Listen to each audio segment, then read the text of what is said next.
మయాంక్ ఆమెనే చూస్తూ చాలా ఆతృతగా వింటున్నాడు. నాకు మా పెద్దమ్మలు పిన్నిలు ఫోన్ చేసి ఎలా ఉన్నావే తాత్విక, అక్కడ నిన్ను మీ వదిన బాగా చూస్తుందా? ఇబ్బంది ఏం లేదు కదా? ఉంటే చెప్పు, మేమొచ్చి మీ వదినతో మాట్లాడతాం. లేదంటే నువ్వే మా దగ్గరికి వచ్చే, ఇక్కడ నీకు బాగుంటుంది. నిన్ను మేం బాగా చూసుకుంటాం. మీ అక్కలతో చెల్లెళ్లతో తమ్ముళ్లతో కలిసి సరదాగా ఉండొచ్చు. ఏదైనా కోచింగ్ కూడా తీసుకోవచ్చు. అక్కడ ఆ పల్లెటూళ్ళలో ఏముందని ఒకసారి సిటీకి రావే అని పిలుస్తుంటారు.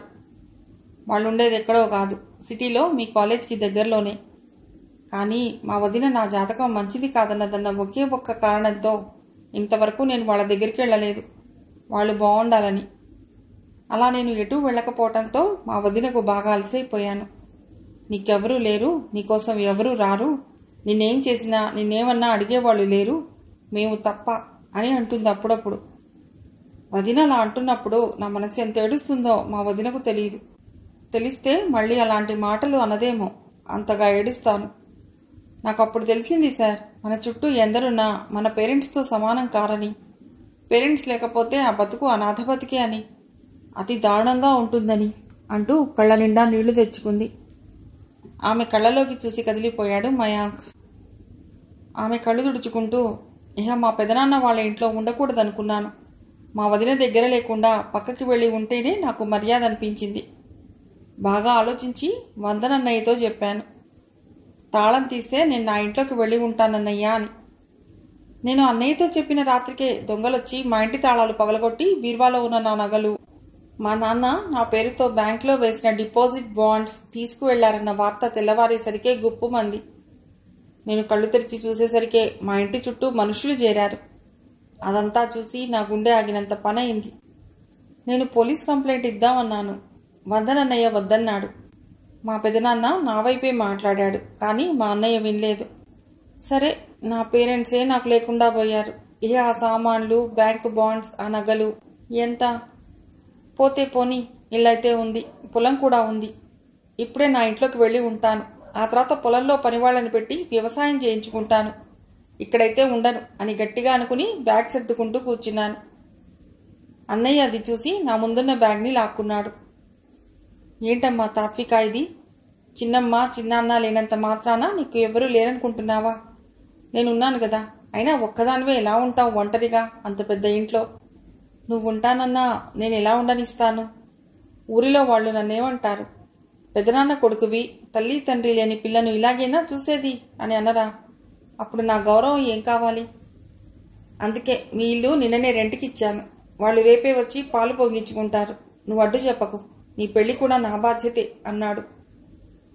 అన్నయ్యను కాదని నేనేమీ చేయలేని స్థితిలో ఉన్నాను. నేనేం మాట్లాడినా అది నేను చూసుకుంటాను కదా, ఆడపిల్లవు నీకెందుకు అవన్నీ, నేనున్నాను కదా దేనికైనా, నువ్వేం మాట్లాడకు అంటాడు అన్నయ్య.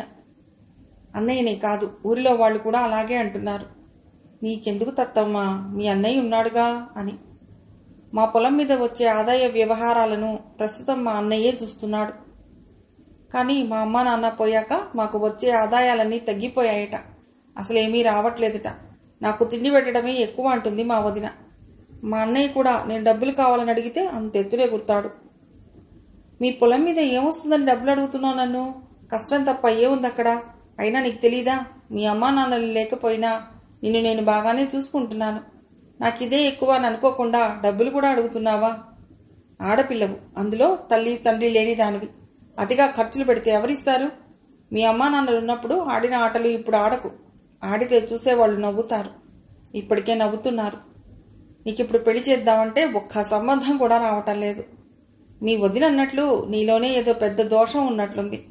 అందుకే పెళ్లి కావట్లేదు, ఉద్యోగము రావట్లేదు. ముందు దాని గురించి ఆలోచించు. ఇంకా ఎన్ని రోజులు ఇలా ఉంటావు? చూస్తుంటే నువ్వు ఎప్పటికీ నా ఇంట్లోనే ఉండేలా ఉన్నావు. ఒకసారి పంతుల దగ్గరికి వెళ్ళి నీ జాతకం చూపించుకో, ఏమన్నా చెప్తారు వాళ్ళు. అయినా నువ్వు తినడానికి ఇంట్లో అన్నీ ఉన్నాయి, తిని ఉండు, డబ్బులు మాత్రం అడక్కు అంటాడు. ఆ టైంలో నాకు దర్శన్ కనిపించాడు. దర్శన్ నా ఫ్రెండ్ కాబట్టి అడగగానే ఇచ్చాడు. అవి తీసుకుని పంతులు గారి దగ్గరికి వెళ్ళాను. నా జాతకం చూడమని అడిగాను. జాతకం చూడాలంటే నా పుట్టినరోజుతో పాటు పుట్టిన టైం కూడా కావాలన్నారు పంతులు. నాకు నా పుట్టినరోజు తెలుసు, కానీ ఏ టైంలో పుట్టానో తెలియదు. వెంటనే మా ఇంటికి వెళ్ళి వెతుకుదామని డోర్ కొట్టాను. అందులో రెంట్కి ఉన్న ఆవిడ డోర్ తీసి, ఏం మాయ్, ఏం కావాలి అంది. నేను ఎప్పుడు పుట్టానో చూసుకోవాలండి. దానికి సంబంధించిన పేపర్ అదిగో ఆ షెల్ఫ్లో ఉంటుంది, అది తీసుకుని వెళ్తాను అన్నాను. అలాంటి పేపర్స్ ఏమీ ఇక్కడ లేవు. ఇల్లు మాకు ఇచ్చేటప్పుడు ఖాళీగానే ఇచ్చారు. ఇక్కడ ఉన్నవన్నీ మా వస్తువులే. కావాలంటే లోపలికి వచ్చి చూసుకో అంది. నేను లోపలికి వెళ్ళి చూశాను. ఆమె చెప్పింది నిజమే. అక్కడ మాకు సంబంధించినవేమీ లేవు. నా పేరెంట్స్ పోయిన దుఃఖంలో ఉన్న నాకు అప్పుడు ఏది ఎక్కడ ఉందో, దేన్ని ఎలా కాపాడుకోవాలో తెలియలేదు. ఇప్పుడు నా గొంతు విని పక్కనే ఉన్న మా వదిన పరిగెత్తుకుంటూ వచ్చింది. ఏమిటి ఇక్కడున్నావు అంది కసురుకుంటూ. నా ప్రాణం పోయినట్లయింది ఆమె అలా అడుగుతుంటే. విషయం చెప్పి, నువ్వేమైనా చూసావా వదినా? ఆ పేపర్ ఇక్కడే ఉంటుంది. అమ్మ ఉన్నప్పుడు ఏదైనా ఇక్కడే పెట్టేది జాగ్రత్తగా. ఇందులో చాలా వాల్యుబుల్ థింగ్స్ ఉంటాయి అన్నాను షెల్ఫ్ దగ్గరికి వెళ్ళి. నేను ఆ షెల్ఫ్ దగ్గరికి వెళ్ళగానే వదిన కళ్ళు పెద్దవి చేసి నా వైపు కోపంగా చూసింది. ఏం మాట్లాడుతున్నావు తాత్విక నువ్వు? అవన్నీ నేనెందుకు చూస్తాను? నాకు అదే పని అనుకుంటున్నావా? అసలు నాకు ఆ షెల్ఫ్ ఎక్కడుందో కూడా తెలీదు. దాని దగ్గరకు నేనెప్పుడూ వెళ్ళనే లేదు. అయినా నువ్వు మీ వాళ్ళు పోయాక అవన్నీ వదిలేసి ఏడుస్తూ కూర్చోకపోతే చూసుకోవచ్చుగా. ఏది ఎక్కడుందో వెతికి దాచుకోవచ్చుగా. అప్పటికీ అన్ని పనులు మేమే చేశాం. ఇప్పుడు నేను తీసుకువెళ్ళి ఏకంగా ఇంట్లో పెట్టుకున్నాం. ఎవరు చేస్తారు ఇవన్నీ? ఇంత చేసినా నీ బుద్ధి మాత్రం అలాగే ఉంది. ఏది కనిపించకపోయినా నువ్వేమైనా చూసావా వదినా అంటూ నన్నే అడుగుతున్నావు. ఇంకా నయ్యం, నువ్వే తీసావని నా వెంట పడలేదు. పడినా పడతావు. నువ్వేమైనా మామూలు దానివా? అసలు నువ్వు నాకు చెప్పకుండా ఈ ఇంట్లోకి ఎందుకు వచ్చావు? ఇప్పుడు ఇది నీళ్ళు అనుకుంటున్నావా? వాళ్ళ ఇల్లు. పద ఇక్కడి నుండి. ఇంట్లో కూర్చోమంటే కూర్చోకుండా ఎక్కడెక్కడో తిరుగుతావు పిచ్చిదాన్లా అంటూ నన్ను రెక్కపుచ్చుకుని లాక్కెళ్ళింది. ప్రస్తుతం నా దగ్గర బుక్స్, నా డ్రెస్లు తప్ప ఇంకేమీ లేవు. నా పేరెంట్స్ ఉన్నప్పుడు నాకు అన్నీ ఉన్నాయి. నగలు, బ్యాంకులో డబ్బులు, పొలాల మీద ఆదాయం, ఇల్లు, వీటితో పాటు ధైర్యం. ఇప్పుడు అవేవీ లేవు. కనీసం నా ఇంట్లో కూడా నేను లేను అంది. మయాంక్ గుండె బాధతో బరువెక్కింది. కాపాడే తల్లిదండ్రులు సడన్గా పోతే ఒక ఆడపిల్ల జీవితం ఇంత దయనీయంగా ఉంటుందా అనిపించింది. తాత్విక ఒక చిన్న నిట్టూర్పు విడిచి, ఇప్పుడు నా ఇష్టానికి విలువలేదు సార్. నా బాధకి సమాధానం లేదు. నా జీవితం ఎటువైపు నుండి ఎటు పెడుతుందో తెలియదు. జరిగింది జరుగుతున్నది చూస్తుంటే నాకు కూడా నా జాతకం బాగోలేదన్న అనుమానం వచ్చింది. అందుకే దర్శన్ ఇచ్చిన డబ్బులు తీసుకెళ్లి నా పేరుతో పూజలు చేయించుకుంటున్నాను. ఉపవాసాలు ఉంటున్నాను. ఈసారి మా పంతులు నన్ను వేరే ఊరు వెళ్ళి ఆ ఊర్లో గుడిలో పూజలు చేయించుకుంటే మంచిదని ఆ ఊరి పేరు కూడా చెప్పారు. అది చాలా పవర్ఫుల్ టెంపుల్ అంట. అక్కడ నా జాతకం చూసి దానికి సంబంధించిన రెమెడీలు కూడా చేస్తారట. దానికోసమే దర్శన్ని ఎక్కువ డబ్బులు అడిగాను. ఎలాగైనా డబ్బులు తీసుకుని ఆ ఊరికి వెళ్ళి ఆ రెమెడీలు చేయిస్తాను అంటూ తన కళ్ళను కాన్ఫిడెంట్గా తిప్పి వేలు కూడా చూపించింది.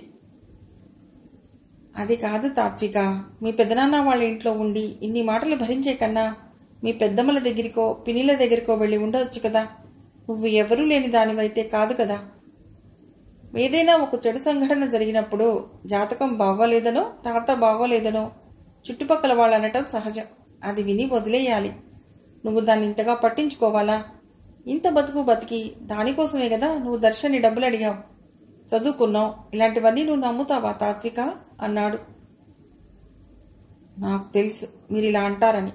నాలాగా పీజీ చేసిన అమ్మాయిలు కొందరు జుట్టు కత్తిరించుకుని ఏదో ఒక హెయిర్ స్టైల్లో కనిపిస్తారు. మరి నేను అలా ఉన్నానా? చూడండి నా జడ ఎంత పొడవుగా ఉందో. నేను కొన్నిటిని బాగా నమ్ముతాను సార్. అందుకే దీనికి చదువుకి ఎలాంటి సంబంధం లేదు. నా ఫీలింగ్స్ నావి అంటూ ఒకసారి తన జడను ముందుకు వేసుకుని తిరిగి వెనక్కి వేసుకుంది. మయాంక్ ఎప్పుడూ గమనించలేదు కానీ తాత్విక జడ తన అక్కయ్యల జడలాగే పొడవుగా ట్రెడిషనల్గా ఉంది. విషయం వచ్చింది కాబట్టి చెప్తున్నాను. ఆడపిల్లలు గుడిలోనే కాదు సార్, ఇంట్లో కూడా జడ వేసుకునే తిరగాలట. ఎందుకంటే మన తల నుండి రాలిన వెంట్రుకలను వేరే వాళ్ళు తొక్కితే ఆ పాపం మనకేనట. అలాగే సింక్లో పెట్టిన పాత్రలపై కూడా ఎంగిలి చేతులు కడక్కూడదట. నిద్రలేవగానే అరచేతుల్ని చూసుకుంటే మంచిదిట. ఇలాంటివి మా అమ్మ నాకు చాలా చెప్పేది. మీరు నవ్వుతారేమో, నేను తెల్లవారుజామునే నిద్రలేస్తాను. లేచాక రాత్రి 9 వరకు పడుకోను. ఎర్లీగా తిని ఎర్లీగా పడుకుంటాను. రాత్రి అయితే బయట తిరగను. తిరిగితే దయ్యాలు వెంటపడతాయిట అమ్మ చెప్పింది అంది. ఒకసారి ఆమె వైపు చూసి, ఇలాంటివి మా అమ్మ కూడా చెప్తుందిలే తాత్విక. చెప్పడమే కాదు, మా ఇంట్లో మేము వీటిని బాగా పాటిస్తాం. ఎంత చదివినా మాది కూడా విలేజ్ కల్చరే. కానీ నువ్వు నీ జాతక విషయంలోనే ఎక్కువగా భయపడుతున్నావు. నా ఫ్రెండ్ కూడా ఇంతే. నిన్ను చూస్తుంటే వాడే గుర్తొస్తున్నాడు. తనలో కుజదోషం ఉన్నందువల్ల ఇంట్లో ట్యాప్లు లీక్ అవుతున్నాయని నాసిక్ వెళ్లి పూజలు చేయించుకుని వచ్చాడు. ఆ తర్వాత ప్లంబర్కి డబ్బులు ఇవ్వాలంటే మనసొప్పక ఇంట్లో లీక్ అయ్యే ట్యాప్లను అలాగే ఉంచుకున్నాడు. ఇంట్లో విరిగిన వస్తువుల్ని, పాత సామాన్లని కూడా ఇంట్లోనే ఉంచుకుంటాడు. ఏ పని చేయకుండా గంటలు గంటలు ఫోన్లో మాట్లాడతాడు. ఒక్కోసారి ఫోన్ ఛార్జింగ్కి పెట్టి స్విచ్ ఆన్ చేయటం మర్చిపోతాడు. అదంతా తనలో ఉన్న కుజదోషం వల్లనే అని దాన్ని కూడా ఆ దోషం మీదకే నెట్టేస్తాడు. ఇది నీకెందుకు చెప్పానంటే, ఏ పని జరగాలన్నా మన ప్రయత్నం ఉండాలి గాని ఆ పూజలు ఈ పూజలు అని ఎక్కడెక్కడికో పరిగెత్తవద్దని అన్నాడు. అంతేలే, తలదాకా వస్తేనే కదా తత్వం బోధపడేది అంటూ ఇటున్న మొహాన్ని అటు తిప్పుకుంది. సరేలే, నీ నమ్మకాలు నీవి, మరి మనం వెళదామా అని మయాంక్ అనగానే సరే వెళదాం అంటూ ఆమె లేచింది. ఇద్దరూ కలిసి రెస్టారెంట్లోంచి బయటకు వచ్చి కారులో కూర్చున్నారు. కారు వెళుతుంటే, అన్నీ నమ్మకపోయినా కొన్ని నమ్మాలి సార్. జీవితం అందరికీ ఒకటే. కాకపోతే మన ప్రయత్నం ఎంతుంటే అంతే దక్కుతుంది. దేనికైనా రాత బాగుండాలి. అదే లేకుంటే లక్షలు పోసి శిక్షలు అనుభవించే ఏకైక వ్యక్తి ఆడపిల్లేనట. అందుకే ఎన్ని కష్టాలు వచ్చినా తట్టుకుని నిలబడాలని అమ్మ చెప్పేది. అమ్మ చెప్పింది వినటానికి సులభంగానే ఉంటుంది. కానీ ఆ కష్టం వెనుక ఎంత నరకం ఉంటుందో భరించే వారికి మాత్రమే తెలుస్తుంది. నేనిప్పుడు మా వదిన చేతిలో పడుతున్న బాధలు చూస్తుంటే ఆ ఇంట్లో ఉండాలనిపించటం లేదు. ఎటైనా వెళ్లాలనిపిస్తుంది, కానీ వెళ్ళను. అసలు కర్మ బాగోలేని వాళ్లే ఒకరిని అంటారట. అందులో బాధలో ఉన్న వాళ్ళని అసలేమీ అనకూడదట. ఇది మా వదినకు ఎప్పుడు తెలుస్తుందో ఏమో అంది తాత్విక. తాత్విక జీవితంలో ఇలాంటి కోణాన్ని అతడెప్పుడూ ఊహించలేదు. అందుకే ఆమె చెప్పేది వినటానికి కష్టంగా ఉన్నా తప్పటం లేదు.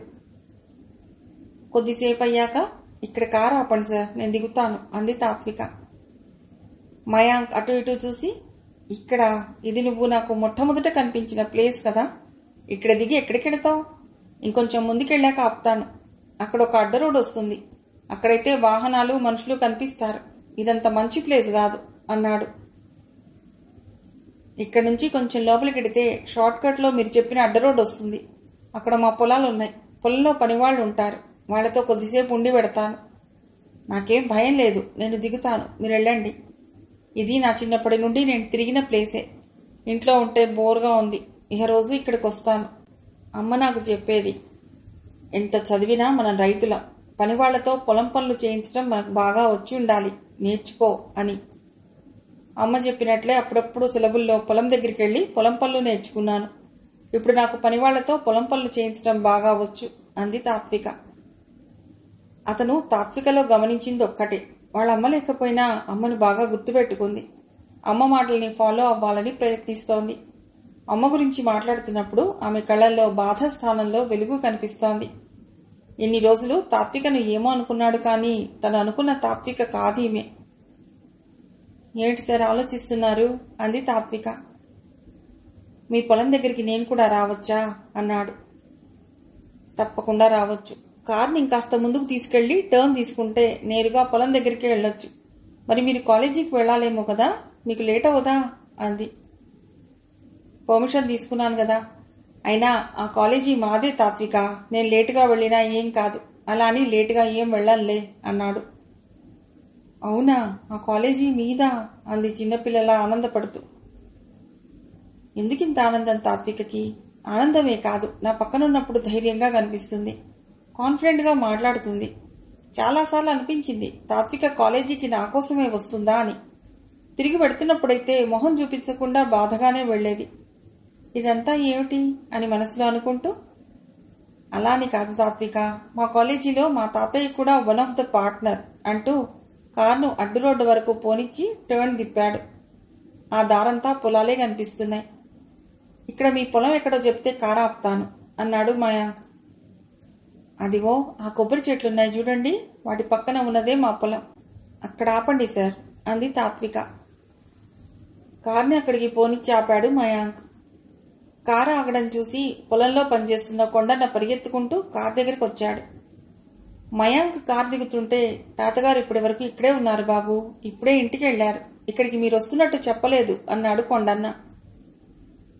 నేను వస్తున్నట్టు తాతగారికి తెలియదు లేకుండాన్నా, అనుకోకుండా వచ్చాను. కాలేజీ నుండి నేరుగా ఇటే వచ్చాను అన్నాడు మయాంక్. ఈ లోపల తాత్విక కారు దిగింది. కొండన్న తాత్వికను చూసి, అమ్మా మీరు బాగున్నారా? చాలా రోజులైంది చూసి. అమ్మ వాళ్ళు పోయాక పొలం రావడమే తగ్గించారు. వందన్ బాబు వస్తుంటాడు పోతుంటాడు. అమ్మ వాళ్ళు ఉన్నప్పటిలా లేదు ఇక్కడ, చాలా మార్పులు వచ్చాయి అన్నాడు బాధగా. సరే కొండన్న, నువ్వు బాగున్నావా? మీకు కొండన్న తెలుసా సార్ అంది తాత్విక. మయాంక్ చిన్నగా నవ్వి, కొండన్న మా ఇంట్లోనే ఉంటాడు తాత్విక, మా పాలేరు. ఈ పొలం మొత్తం మాదే. ఇదిగో ఇక్కడి నుండి అక్కడ వరకు. కొబ్బరి చెట్లు కూడా. మా పొలం ఎక్కడి వరకు ఉందో అక్కడి వరకు మావే. పనివాళ్ళని పిలవటం, వాళ్లతో పనులు చేయించడం లాంటివి కొండన్ననే చేస్తాడు. ఇక్కడికి నేను పెద్దగా రాను, తాతయ్యనే ఎక్కువగా వస్తారు. ఇంతకీ మీ పొలం ఎక్కడా అన్నాడు. తాత్విక చాలా ఉత్సాహంగా వాళ్ల పొలం దగ్గరికి పరిగెత్తుకుంటూ వెళ్లి, ఇదే సార్ మా పొలం అంటూ వాళ్ల పొలం చూపించింది. పనివాళ్లు పనిచేస్తున్నారు. వాళ్లలో కొందరు తాత్వికను ప్రేమగా పలుకరించారు. తాత్విక చూపించిన పొలం మయాంక్ వాళ్ల పొలానికి ఆనుకునే ఉంది. అతడు ఒకసారి దాన్ని కొనాలనుకుని కొనలేదు. అది గుర్తు చేసుకుంటూ ఆమె వెనకాలే వెళ్లి ఆమె నిలబడిన గట్టు దగ్గర ఆమె పక్కనే నిలబడ్డాడు. మనవి పక్కపక్క ఊళ్లే కాదు తాత్విక, పొలాలు కూడా పక్కపక్కనే ఉన్నాయి. బాగుంది కదా అన్నాడు సరదాగా మయాంక్. అవును సార్, ఇది నేను ఊహించలేదు అంది సంతోషపడుతూ తాత్విక. కానీ కొద్ది రోజుల క్రితం ఈ పొలాన్ని మీరు అమ్మకానికి పెట్టారు కదా, నేను కొనాలనుకున్నాను. అప్పుడు నా దగ్గర మనీ సరిపోక కొనలేదు. అయితే ఇంకా ఈ పొలం అమ్మలేదా అన్నాడు.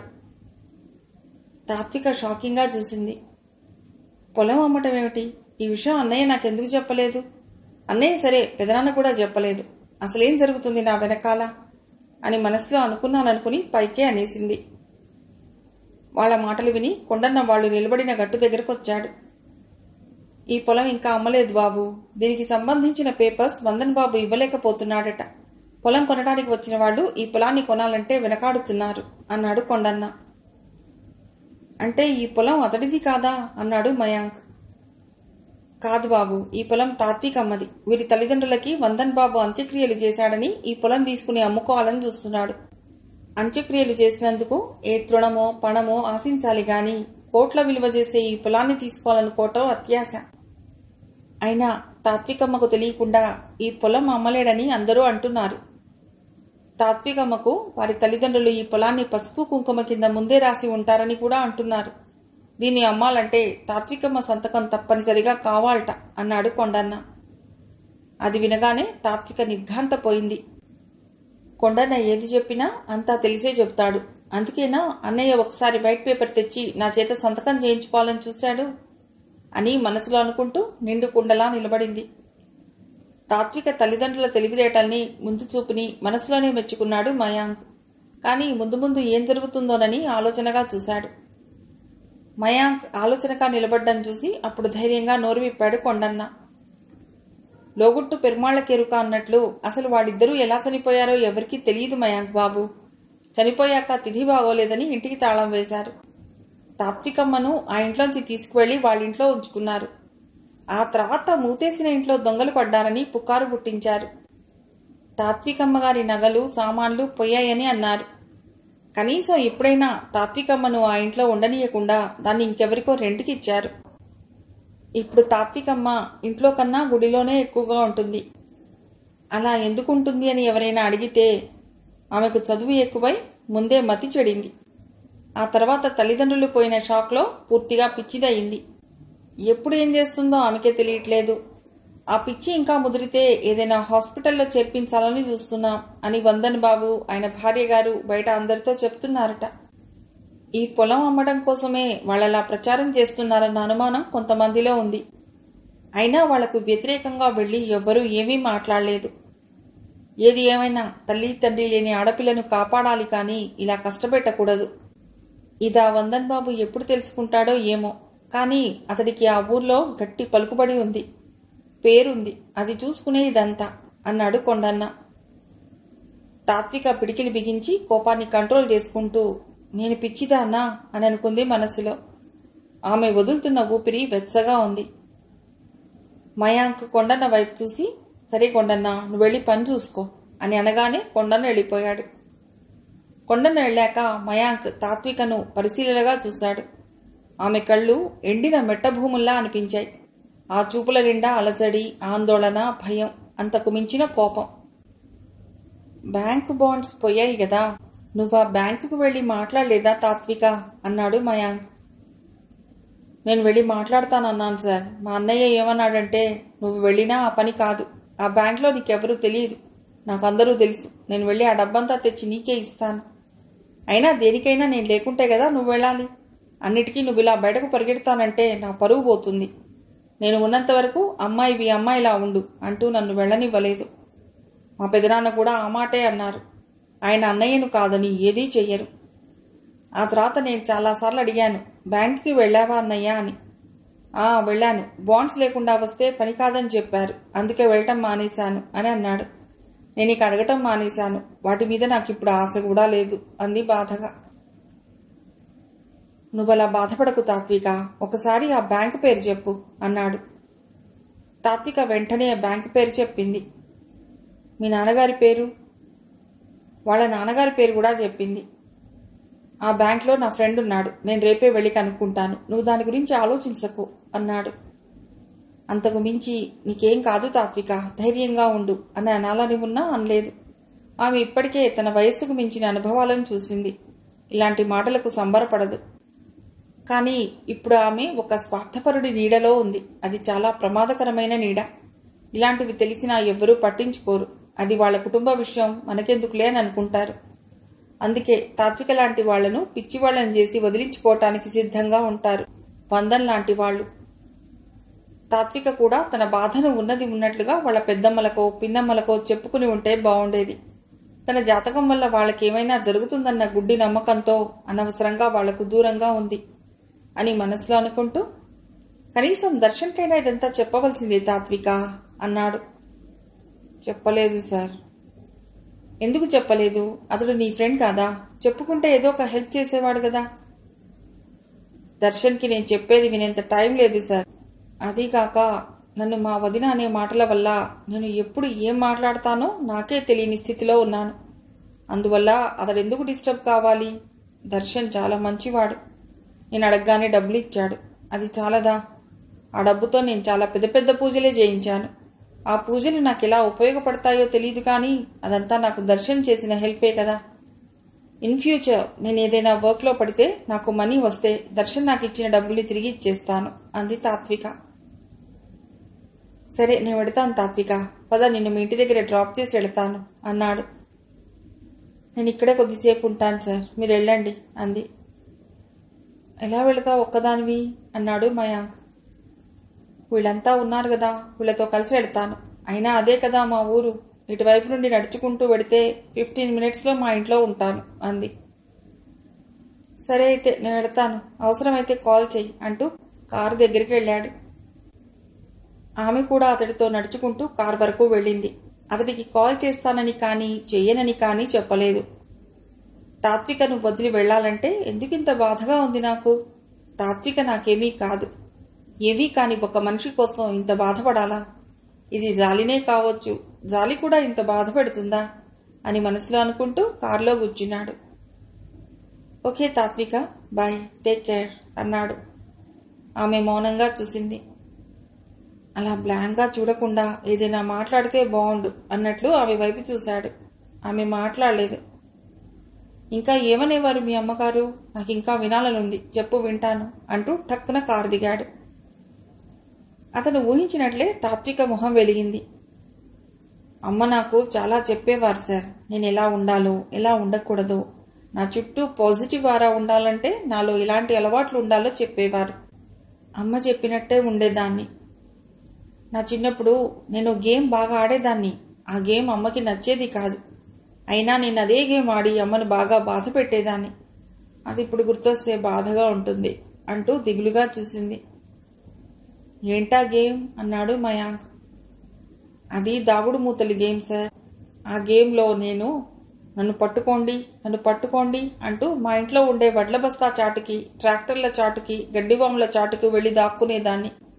నాతో ఆడే పిల్లలకి అస్సలు దొరికేదాన్ని కాదు. అది అమ్మ చూసి, ఈ ఆటను వాడకు తాత్వి, నాకెందుకో భయంగా ఉంది, చివరికి నువ్వు ఎవరికి దొరకకుండా పోతావేమో అనిపిస్తుంది అంటూ కోప్పడేది, బాధపడేది. అయినా వినేదాన్ని కాదు. ఒక్కోసారి నేను చాలా మొండిగా ఉండేదాన్ని.